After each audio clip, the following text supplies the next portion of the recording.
नमस्कार दोस्तों, आप सभी का स्वागत है।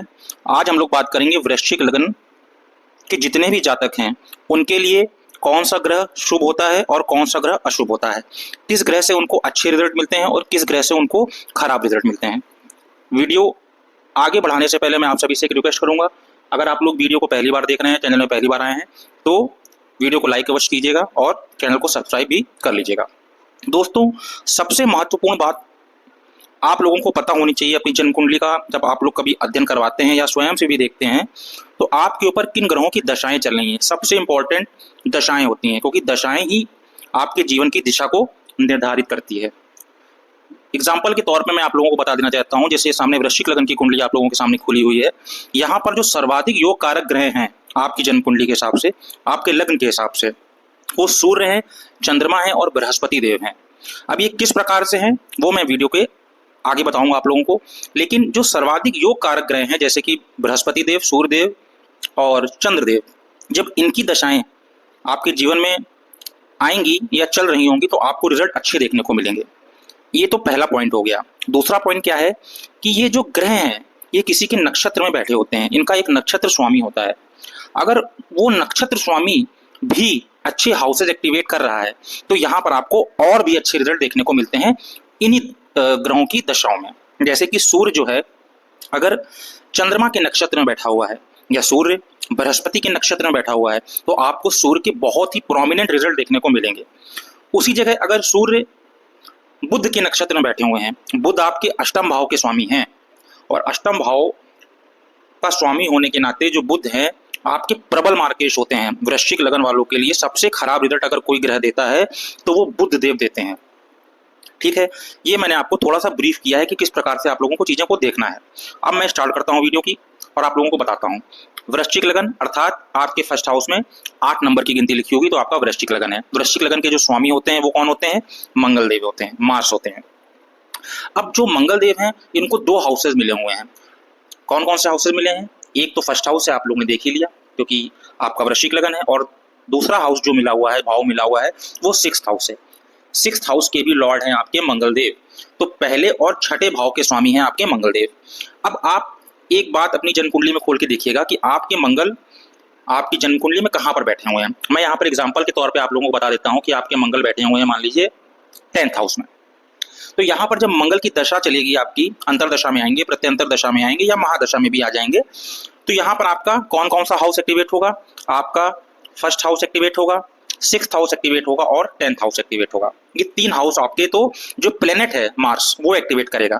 अब जो मंगल देव हैं उनका कोई नक्षत्र स्वामी होगा। मान लीजिए मंगल के नक्षत्र स्वामी है सूर्यदेव। सूर्यदेव को मान लेता हूँ उनके नक्षत्र स्वामी है, और जो सूर्य हैं वो आपकी जन्म कुंडली में बैठे हुए हैं, मैं मान लेता हूँ 11th हाउस में, यहाँ पर बैठे हुए हैं। तो सूर्यदेव 11th हाउस में बैठे हुए हैं और 10th हाउस के लॉर्ड हैं। तो यहाँ पर आप सूर्यदेव कौन कौन से हाउसेज एक्टिवेट करेंगे? सूर्यदेव एक्टिवेट करेंगे आपके 10th हाउस और 11th हाउस, ये 2 हाउसेज एक्टिवेट करेंगे। तो देखा जाएगा जब आपकी मंगल की दशा आरंभ होगी या मंगल की दशा चलेगी तब सूर्यदेव के भी रिजल्ट मिलेंगे आपको और मंगल के भी रिजल्ट आपको देखने को मिलेंगे। तो आपके कौन कौन से हाउसेज एक्टिवेट होंगे? First house, 6th house, 10th house and 11th house. ये जो 4 हाउसेज हैं वो आपके एक्टिवेट हो जाएंगे जब मंगल अपनी दशा में आएंगे। तो इन हाउसेस के आपको रिजल्ट किस प्रकार से मिलेंगे? तो दोस्तों मैं आप लोगों को बता देना चाहता हूं कि यहाँ पर आप लोग को बहुत ही इंपॉर्टेंट चीज पता चलेगी आज एक, कि ये जो आपको रिजल्ट मिलते हैं वो हाउसेस जितने भी भाव होते हैं उनके कॉम्बिनेशन से मिलते हैं। तो जो भी व्यक्ति या बच्चा इस समय कॉम्पिटिटिव एग्जाम की तैयारी कर रहा होगा और उसकी मंगल की दशा स्टार्ट हो जाएगी और जिस प्रकार से मैंने प्लेसमेंट्स बताई हैं अगर वही प्लेसमेंट्स उसकी कुंडली में होती हैं तो यहाँ पर उसका कॉम्पिटिटिव एग्जाम में सिलेक्शन होना 100% तय हो जाएगा। क्योंकि 6th हाउस से हम लोग कॉम्पिटिटिव एग्जाम देखते हैं, 10th हाउस होता है आपका प्रोफेशन का, आपके कर्मा का होता है कि आप किस प्रकार का कार्य करेंगे। 11th हाउस जो होता है वो गेन का होता है, आपके लाभ भाव होता है। तो यहाँ पर जब आपका 6th हाउस, 10th हाउस और 11th हाउस एक्टिवेट होगा तो बहुत ही अच्छे कॉम्बिनेशन बन जाएंगे आपकी जन्म कुंडली में और आपका कोई अगर कॉम्पिटिटिव एग्जाम होगा तो 100% क्लियर हो जाएगा। साथ ही साथ अगर किसी का कॉम्पिटिटिव एग्जाम नहीं भी है और मंगल की दशा आपकी लग गई और सेम प्लेसमेंट जो मैंने बताई हैं वो अगर होंगी तो यहाँ पर जो 10th हाउस और 11th हाउस आपका एक्टिवेट हो रहा है उसकी वजह से इस व्यक्ति को उसके प्रोफेशन में राइज देखने को मिलेगा, 100% मिलेगा। क्योंकि फर्स्ट हाउस 10th हाउस और 11th हाउस ये आपस में कनेक्ट हो जाएंगे और यहाँ पर उसको राइज देखने को मिलेगा। 6th हाउस जो होता है वो रोग, ऋण और शत्रु का होता है, जैसे कि आप लोगों ने सुना होगा। 6th हाउस से हम लोग सेवा भी देखते हैं। तो 6th हाउस यहाँ पर कोई भी प्रभाव नहीं डाल पाएगा, क्योंकि 6th हाउस के साथ जो कॉम्बिनेशन बन रहा है वो 11th हाउस का बन रहा है। मतलब आप जितने भी रोग, ऋण या शत्रु होंगे उसमें विजय पालेंगे, मतलब गेन पालेंगे। तो आपको 6th हाउस यहाँ पर परेशान नहीं करेगा। तो दोस्तों कुछ इस प्रकार से हम लोग कुंडली का अध्ययन करते हैं। किसी भी प्लेनेट की जब दशा चलती है तो इस प्रकार से उसके नक्षत्र स्वामी का और साथ ही साथ फिर उसके उप नक्षत्र स्वामी का भी जब हम लोग को गहन अध्ययन करना होता है तो उसकी भी गणना करते हैं और उस पर भी विचार करते हैं। तो यहाँ पर तो मैंने आप लोगों को बता दिया किस प्रकार से मंगलदेव आपको रिजल्ट देंगे। अब यहाँ पर जब हम लोग कोई प्रॉमिस देख लेते हैं और उसकी प्रिडिक्शन कर देते हैं कि हाँ आपका समय अच्छा चल रहा है और आपको पर्टिकुलर चीज जो है वो आपको हासिल हो जाएगी, लेकिन अब उसको पिन पॉइंट जब करना होता है तो हम लोग गोचर कुंडली का यूज करते हैं, ट्रांजिट्स देखते हैं और उस ट्रांजिट में हम लोग इन्हीं पर्टिकुलर भाव को देखते हैं और जो आपके सर्वाधिक योग कारक ग्रह होते हैं उनको देखते हैं। अगर उनके कंजंक्शंस बन रहे होते हैं या म्यूचुअल एस्पेक्ट्स हो रहा होता है या एक दूसरे से किसी प्रकार से भी अगर वो संबंध बना रहे होते हैं तो वहां पर उस पर्टिकुलर डेट पे आपको वो रिजल्ट देखने को मिल जाता है। तो यहाँ पर मैंने आपके लग्नेश यानी मंगल के बारे में आप लोगों को बता दिया, वो 6th हाउस और 1st हाउस के लॉर्ड हैं और वो आपको किस प्रकार से रिजल्ट देंगे जब अपनी दशाओं में आएंगे। अब मैं बात करता हूँ बृहस्पति देव की। बृहस्पति देव आपके 2nd और 5th हाउस के लॉर्ड है, यानी कि जब भी बृहस्पति देव की दशाएं लगेंगी तो आपका 2nd हाउस और 5th हाउस एक्टिवेट होगा। यहाँ पर इनको त्रिकोण का भाव मिला हुआ है। जो 5th हाउस है वो धर्म त्रिकोण का ही एक हाउस है। धर्म त्रिकोण में कौन कौन से हाउसेज आते हैं? 1st, 5th और 9th, ये धर्म त्रिकोण होता है। तो बृहस्पति देव को यहाँ पर धर्म त्रिकोण का एक भाव मिल रखा है, 5th हाउस मिल रखा है, तो ये सर्वाधिक योग कारक ग्रह की श्रेणी में आ जाते हैं।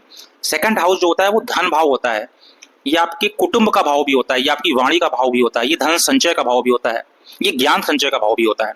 तो यहाँ पर आप एक चीज देखिएगा, 2nd हाउस के लॉर्ड हैं और 5th हाउस के लॉर्ड हैं। 5th हाउस से हम लोग इंटेलिजेंस देखते हैं, एजुकेशन देखते हैं, संतान पक्ष देखते हैं, लव अफेयर्स भी देखते हैं। तो मैं आप लोगों को एक कंडीशन देता हूं, जैसे कि अगर आपके जुपिटर जो हैं वो बैठे हुए हैं 11th हाउस में आपकी जन्म कुंडली में और आपकी जुपिटर की दशा लग जाती है, तो जुपिटर जो है या तो महादशा में आ जाते हैं या प्रत्यंतर में या अंतरदशा में आ जाते हैं, तो आपको किस प्रकार के रिजल्ट देखने को मिलेंगे। जुपिटर देव जो है वो 2nd हाउस और 5th हाउस तो एक्टिवेट करेंगे ही वृश्चिक लगन के जातकों के लिए, क्योंकि ये यहाँ के स्वामी हैं, यहाँ के लॉर्ड हैं। और अब बैठे कहाँ पर हैं? ये बैठे हुए हैं 11th हाउस में। तो जब इनकी दशा रन करेगी तो ये 2nd, 5th और 11th हाउस एक्टिवेट करेंगे। ये तो मैंने जुपिटर जो प्लेनेट है उसके हिसाब से आपको बता दिया। अब जुपिटर का एक नक्षत्र स्वामी होगा, मैं मान लेता हूँ जुपिटर का जो नक्षत्र स्वामी है वो सूर्य है। सूर्य के नक्षत्र में बैठे हुए हैं जुपिटर, तो जब सूर्य के नक्षत्र में बैठे हुए तो सूर्य भी इनको रिजल्ट देंगे। जब जुपिटर की दशा आरंभ होगी तो सूर्य के भी रिजल्ट इनको मिलेंगे और सूर्य के रिजल्ट जो होंगे वो प्रोमिनेंट मिलेंगे। कैसे? अब सूर्य कहाँ के लॉर्ड है? सूर्य है 10th हाउस के लॉर्ड, और मैं मान लेता हूँ सूर्य बैठे हुए हैं आपकी जन्म कुंडली में 9th हाउस में। 9th हाउस में बैठे हैं, तो जब अब जुपिटर की दशा आरंभ होगी तो आपके कौन कौन से हाउसेज एक्टिवेट होंगे? 2nd, 5th, 9, 10 और 11, ये 5 हाउसेज आपके एक्टिवेट होंगे और इन 5 हाउसेज के आपको रिजल्ट देखने को मिलेंगे। अब यहाँ पर आप देख लीजिए किस प्रकार के आपको रिजल्ट देखने को मिलेंगे। तो यहाँ पर आप देखिए कितना बड़ा एक राजयोग क्रिएट हो रहा है। आपका धन भाव भी एक्टिवेट है और आपका आय भाव भी एक्टिवेट है, 11th हाउस और 2nd हाउस। ये बहुत बड़ा राजयोग माना जाता है पैसे के लिए, वेल्थ के लिए, तो ये बहुत अच्छा देखने को मिलेगा आपको। पैसे से संबंधित अगर आपको कोई दिक्कत होगी वो यहाँ पर दूर हो जाएगी। साथ ही साथ यहाँ पर आपका जो प्रोफेशन होगा, जो आपका व्यापार होगा, उसमें राइज देखने को मिलेगा, क्योंकि आपका जो 10th हाउस है और जो 11th हाउस है ये आपस में कनेक्ट हो जा रहे हैं। भाग्य भाव भी आपका कनेक्ट हो जा रहा है। किस प्रकार से? भाग्य भाव जो है 9th हाउस है वो कनेक्ट हो जा रहा है 10th और फिर 11th से, तो यहाँ पर आपको भाग्य का भी सपोर्ट देखने को मिलेगा। साथ ही साथ 5th हाउस जो है आपका जब 11th हाउस से कनेक्ट होगा तो यहाँ पर संतान पक्ष से कोई प्रॉब्लम आ रही होगी या फिर आपको संतान कब होगी, तो यहाँ पर संतान होने के भी आपको कहीं ना कहीं प्रॉमिस देखने को मिलेंगे। तो इस प्रकार से हम लोग जुपिटर को देखेंगे, बृहस्पति देव को देखेंगे आपकी जन्म कुंडली में। इसके बाद हम लोग गोचर कुंडली अप्लाई करते हैं और फिर गोचर से हम लोग पिन पॉइंट प्रेडिक्शन करते हैं कि इस पर्टिकुलर डेट में, इस पर्टिकुलर मंथ में आपको ये रिजल्ट देखने को मिलेगा।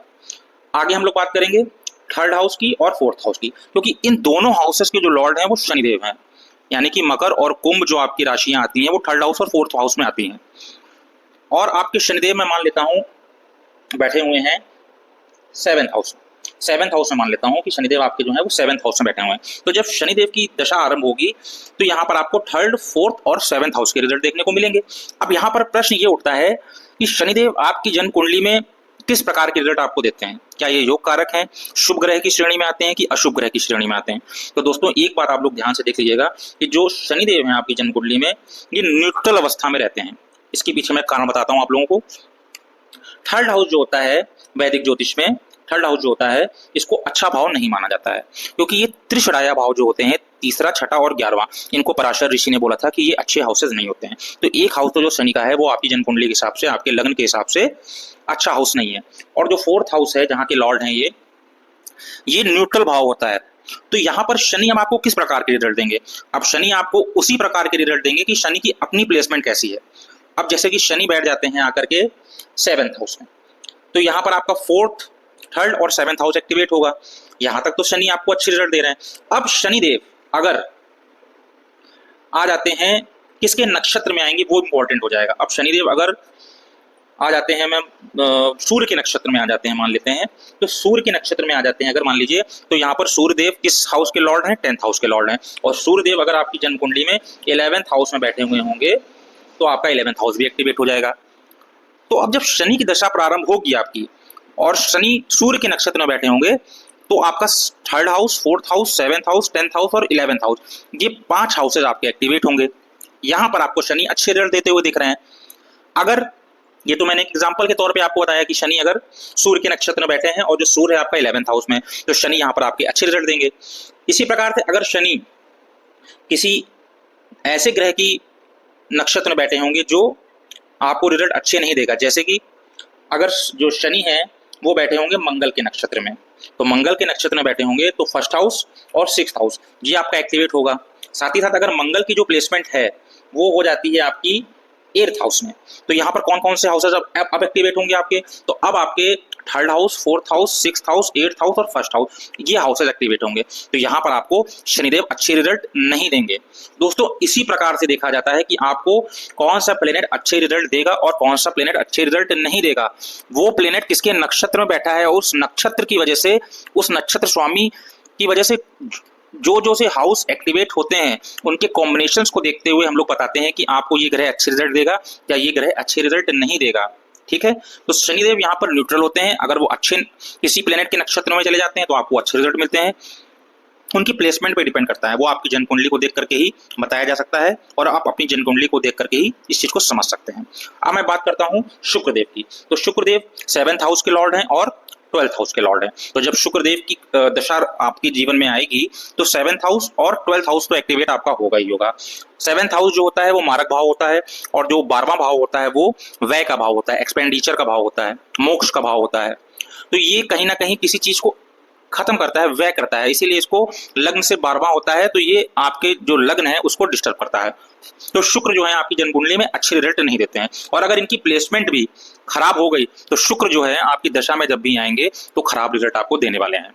जैसे कि एग्जांपल के तौर पे मैं आप लोग को बताता हूँ, जैसे आपकी शुक्र जो है आपकी जन्म कुंडली में वो 6th हाउस में बैठे हुए हैं और इनकी दशा आरंभ हो जाती है, तो यहाँ पर आपके कौन कौन से हाउसेज एक्टिवेट होंगे? आपके 6th हाउस एक्टिवेट होगा, 7th हाउस एक्टिवेट होगा और 12th हाउस एक्टिवेट होगा। ये तो शुक्र अपनी वजह से ये हाउसेज एक्टिवेट करेंगे।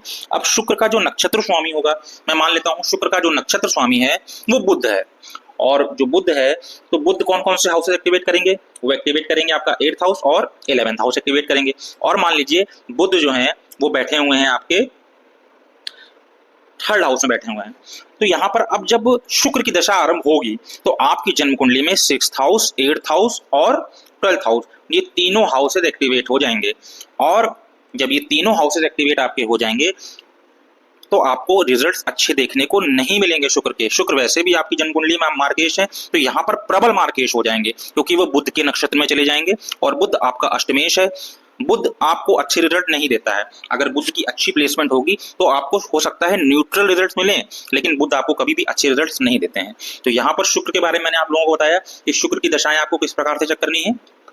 अब हम लोग बात करेंगे चंद्रदेव की, यानी कि 9th हाउस की बात करते हैं। तो चंद्रदेव को 9th हाउस मिला हुआ है, जो चंद्रमा की राशि पड़ती है 9th हाउस से पड़ती है।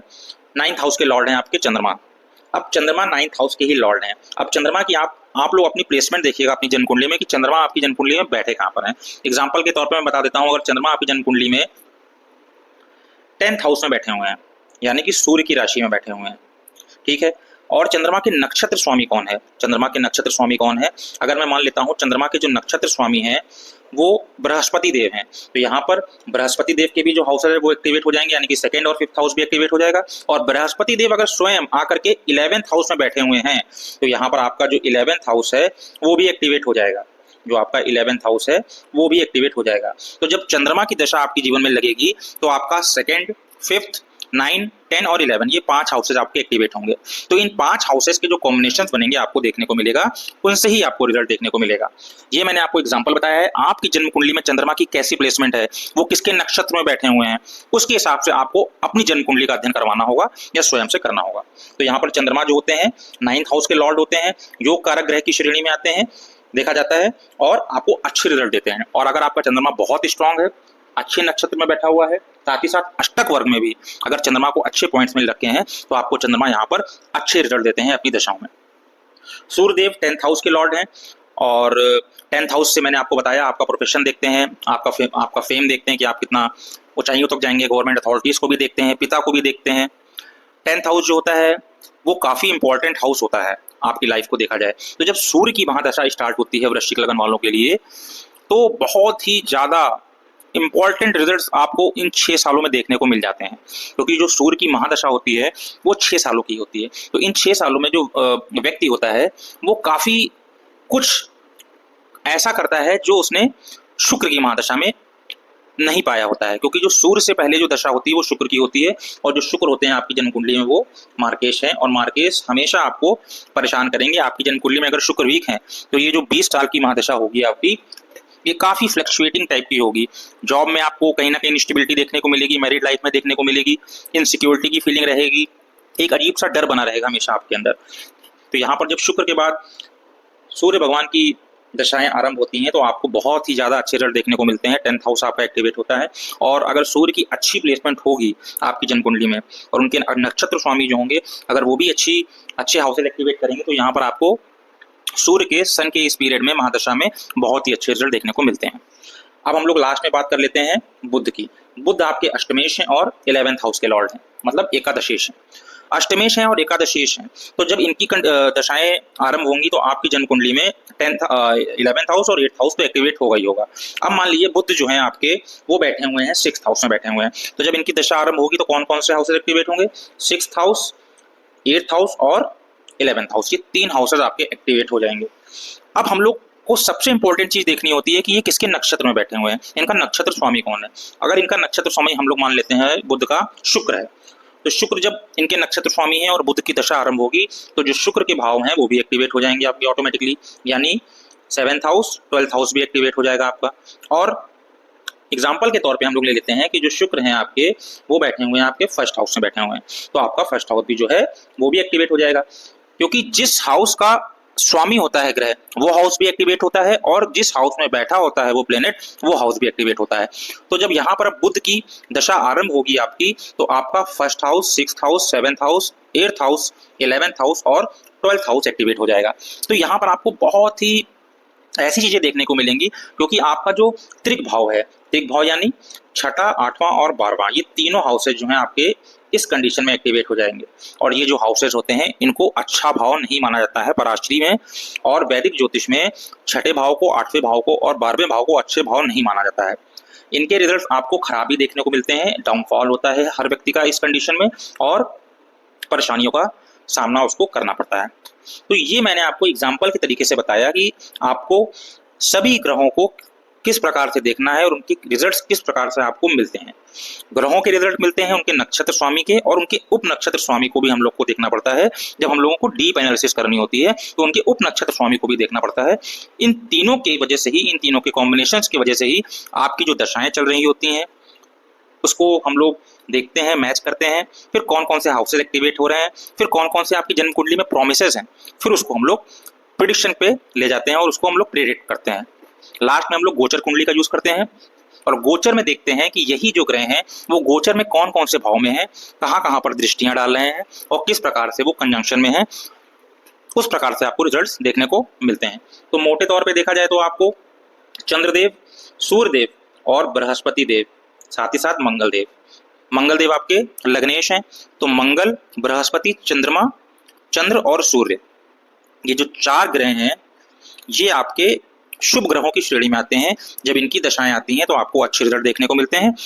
हम लोग इनके नक्षत्र स्वामी को भी देख लेते हैं और उपनक्षत्र स्वामी को भी देख लेते हैं। अगर उनकी वजह से स्ट्रॉन्ग कंडीशंस बन रही हैं, स्ट्रॉन्ग प्लेसमेंट्स हैं, तो आपको बहुत ही ज्यादा अच्छे रिजल्ट देखने को मिलते हैं और आपके जो भी प्रोमिसेस होते हैं कुंडली में वो उस ड्यूरेशन में पूरे हो जाते हैं।